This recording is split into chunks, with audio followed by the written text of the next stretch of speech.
नमस्ते से नमो नमः। अपने गुरुजनों को भी नमस्कार करती हूँ।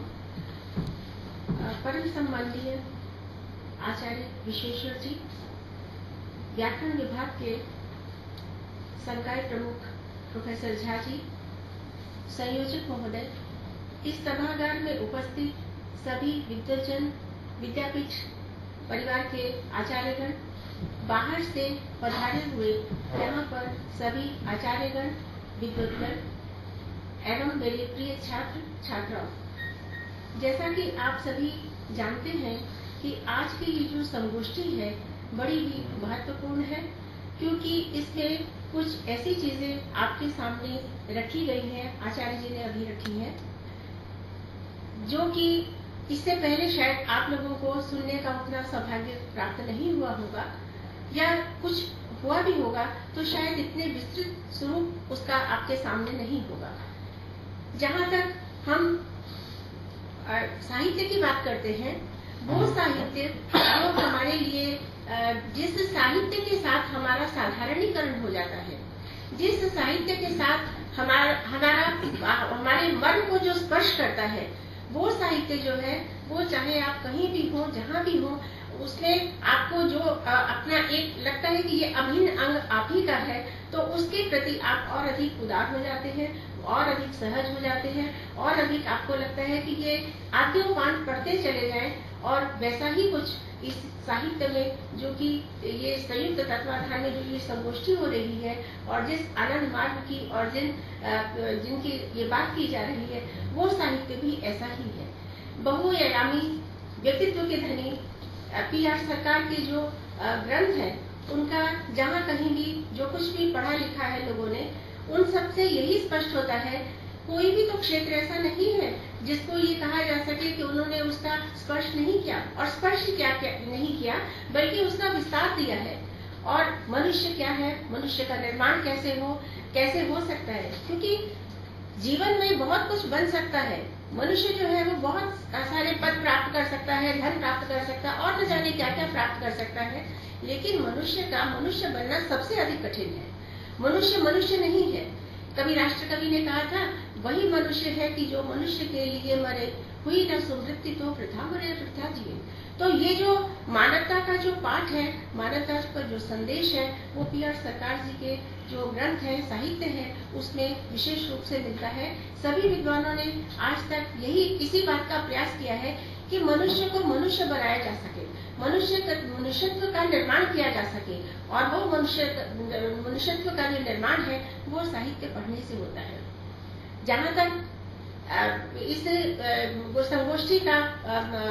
प्रश्न है, ये संगोष्ठी बहुत अच्छे ढंग से चलेगी, और इसमें कुछ उपादेय चीजें भी हमारे सामने आएंगी, कुछ नवीन चीजें भी हमारे सामने आएंगी। लेकिन यदि हम ये चाहते हैं कि इसका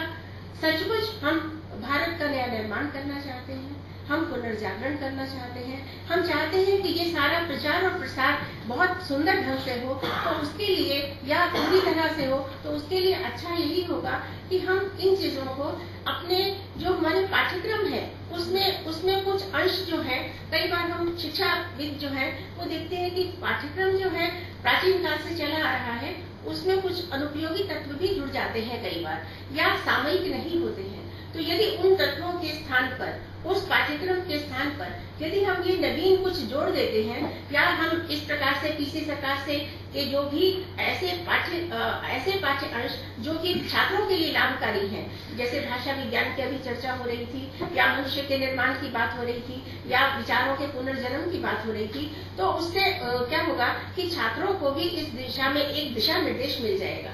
और दूसरी बात ये है कि ये जो कार्यक्रम आनंद मार्गी कर रहे हैं, इनमें सबसे बड़ी बात यह है कि ना तो किसी से कोई आर्थिक सहायता प्राप्त करते हैं, ये शुद्ध रूप से एक प्रकार से ये एक अपने स्वांतः सुखाय कार्य है, और उस स्वांतः सुखाय के लिए आप इसमें ना कोई किसी का स्वार्थ है, ना कुछ भी तो नहीं है, ये केवल मात्र उस एक मनुष्य के निर्माण करने की बात है। तो यदि ऐसी बात है, तो यदि छात्रों के पाठ्यक्रम में इसे शामिल कर दिया जाए तो और अधिक उत्तम होगा, ऐसा मेरा सोचना है, ऐसा मेरा विचार है। और दूसरी बात ये है,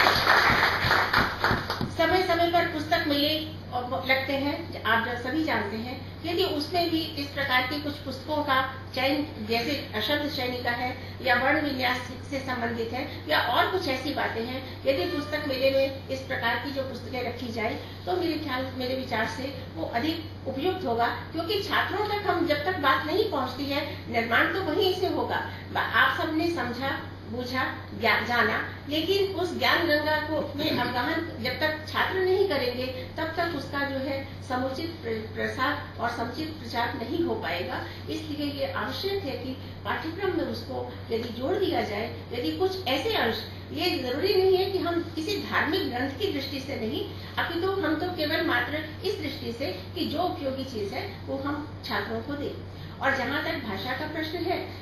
भारत के सिवाय शायद ही कोई ऐसा देश होगा जहां पर इतना विचार विमर्श किया गया है। जैसा कि आप जानते हैं सभी, भाषा को लक्षित कर वैज्ञानिक दृष्टि से जैसा विशाल, व्यवस्थित और सुदृढ़ विचार भारतवर्ष में किया गया, वैसा अन्यत्र उपलब्ध नहीं होता है। भाषाओं का वर्गीकरण, उनके प्रकृति प्रत्यय का विश्लेषण, उसके मूलभूत शब्दों का अन्वेषण, अर्थ निश्चय के साथ पदार्थों का पारस्परिक संबंधों की स्थापना हमारे शब्द विश्लेषकों की विलक्षण प्रतिभा को सूचित करते हैं। इस देश के शताब्दियों तक मेधावी व्याकरणों ने शब्द विद्या के बोध के लिए वैज्ञानिक सारणी से संबंधित अनेक शब्द शास्त्र बनाए। उन्हीं शब्द शास्त्रों की सामर्थ्य से संस्कृत भाषा अमर बनी रही और आगे भी बनी रहेगी। इसी भारतीय चिंतन का उपयोग विदेश में भाषा शास्त्री मनीषियों ने भाषा शास्त्र को आकार प्रदान करने में किया, क्योंकि व्यवस्थित भाषा शास्त्र के अभाव में या तो वहाँ की भाषाएं लुप्त हो गई या फिर दुर्बोध बनी रही और उनका जैसा प्रचार और प्रसार होना चाहिए वैसा उनका प्रचार और प्रसार नहीं हो पाया। यदि हम ये कहें कि पाणिनि जैसे महामनीषियों की निसीम अनुकंपा से ये संस्कृत वाङ्मय अनेकों प्रहार सहकर भी पूर्ण गौरव के साथ अपने मूल स्वरूप में सहज और सुगम बना हुआ है, तो कोई अत्युक्ति नहीं है। तभी तो गोल्ड स्टूकर जैसे पाश्चात्य भाषा शास्त्रियों ने पाणिनि को ऋषि की संज्ञा दी है। संस्कृत का उद्दार भावना, मूल्यवबोधन भारतीय जनमानस में व्याप्त है। साथ ही साथ परिष्कृत शब्द और वाक्य विन्यास का यहाँ की लोक भाषा और बोलियों पर, उसकी वाक्य संरचनाओं पर व्यापक प्रभाव भी देखा जा सकता है। गाँव में उच्चारित होने वाले उन अपभ्रंश शब्दों को का जो मूल है वो सहज ही संस्कृत में उपलब्ध होता है। संस्कृत की यही व्यापकता सभी भाषाओं के साथ संपूर्ण देश में एक सूत्र में बांधने की शक्ति है। हमारे प्राचीन आचार विचार नवीन जीवन पद्धति के अंतर संबंध और उनके एकत्व की सूचना देते हैं। वर्ण ऐतिहासिक और सांस्कृतिक अनुसंधान में भी ये सारी चीजें सहायक सिद्ध होती हैं। इसी दिशा में भारतीय लौकिक और ग्रामीण शब्दों की व्युत्पत्ति, प्रयोगात्मक अर्थ चमत्कार, उसमें सन्निहित भाव रहस्य की विवेचना के लिए श्री पी.आर. सरकार ने अनेक खंडों वाली शब्द चयनिका नामक पुस्तकें लिखी हैं, जो उनके व्यापक शब्दाधिगम, भाषिक तुलनात्मक दृष्टि एवं मूलान्वेषी शब्दार्थ साधना का ही कुशल है, जिनमें शब्दों के हिस्से के साथ तत्सम, तद्भव शब्दों का अन्य पाश्चात्य उच्च भाषाओं के शब्दों और अर्थ की दृष्टि से भाषा वैज्ञानिक अध्ययन किया गया है। अवबोध के लिए स्थापित मनोरंजन तथा प्रसंगों ने इसे और भी अधिक उपादेय बना दिया है। समय समय पर जो उन्होंने बीच बीच में कुछ कथाएं दी हैं, कुछ मनोरंजक प्रसंग दिए हैं, उससे और अधिक मनोरंजककारी हो गई है। और ये छात्रों की दृष्टि से भी यदि हम देखें या एक सामान्य जो व्यक्ति है वो भी पढ़ते पढ़ते उसे भी लगता है कि हाँ कुछ मनोरंजन अपने आप हो रहा है और मनोरंजन से ही सीखते हैं। तो खेल खेल में बच्चे जो है वो शब्द कहाँ से आया, क्या उसका मूल है, क्या प्राकृत में क्या है, अपभ्रंश में क्या है और संस्कृत में क्या है, ये स्वतः ही जान जाते हैं। कहीं कहीं शब्द प्रयोग के ध्वनि परिवर्तन एवं अर्थ विस्तार के द्वारा भी ये इस बात का संकेत देते हैं।